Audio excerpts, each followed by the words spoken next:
Hello, my very dear Cancers. This is your reading for the week of August 3rd, but I have a feeling it's for longer.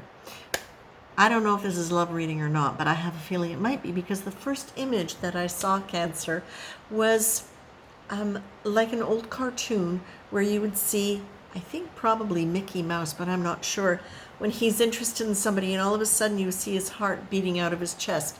Boom. And then I heard Padam, Padam. And of course, that's a Kylie Minogue song. And that's exactly what it's about. It's the sound of a beating heart when somebody's interested in somebody, which is why it makes me think this might be about love. Now, it may not be about a love you're having right now or that you're thinking about. It might be about love in general and how you've dealt with love in your life. What I'm getting is struggle and resistance. So when I look at that is you've done so much work on understanding your nature of loving. And what I got when I was seeing the heart beating out like this is it feels as though there's a part of you that as much as you would like that, there's also a part of you that's looking at it going, how much time have I spent in my life worrying about that, worrying about finding somebody to have that, or staying in something that I shouldn't have been in because I didn't want to take a chance that I wouldn't find that again. So all of those things can create a sense of struggle and a sense of resistance.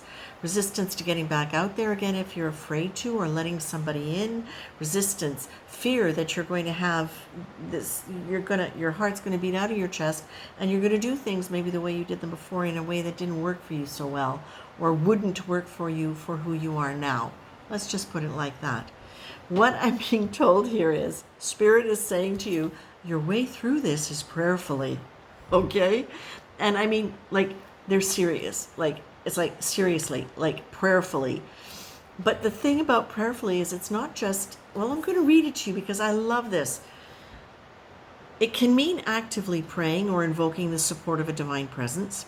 Alternatively, it can mean letting your mind and actions reflect an attitude of acceptance of, or at least the possibility of, a higher power which is there to guide you. It could be maintaining an awareness of something sacred or mystical and acting with the acceptance that it's present even in the most seemingly mundane activities. You choose all. And as I'm saying that, I'm reminded this is important, and that is the divine is in everything. When you take this approach and you understand it and you can embody it, you can let go of the struggle because you can look in that moment, grounded in yourself, remembering the divine is in everything. It doesn't mean everything is something that you follow through on, but everything is of the divine. So you don't have to pray for, well, you can pray for anything you want. Praying's a wonderful thing. But what they're saying is you don't have to pray the divine in the situation. The divine's already there. Just acknowledge it because that activates it. Okay? So the other thing you're getting here is slow down. You don't have to rush. Just because your heart's coming out like this doesn't mean you have to follow your heart. You can go, look, my heart's doing that thing again. Okay, come back. We're going to do the prayerful thing.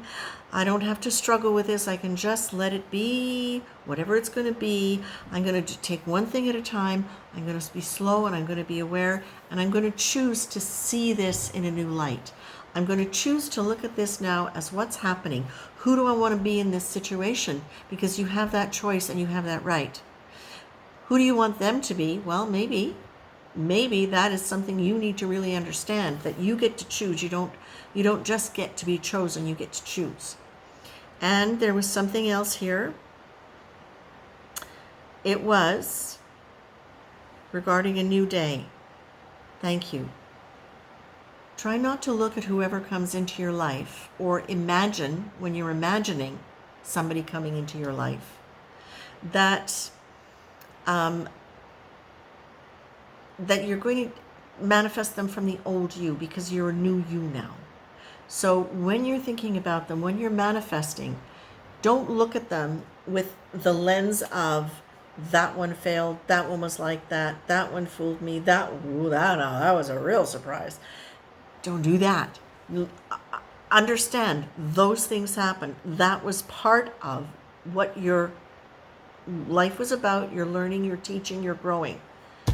You can let go of the struggle associated with them because they're not happening now, and because you're not the same person, because you have the ability to see your heart there and call it back in. You are now the master of your heart. You just haven't maybe had a chance to really see it in action yet. But when you allow yourself to realize, if you start looking at something or imagining something based on what happened in the past, unless you have new stuff to learn from it, and I bet you don't, I bet you've analyzed it 6 ways to Sunday, you can let that go and say, I'm going to look at this through a clear screen, because now it's getting to tell me the truth of what it is in relation to who I am now, not who I was then. If you pull back the old screens and you're looking through the old lens, and you're looking through the old lens, you're looking like the old you. Okay?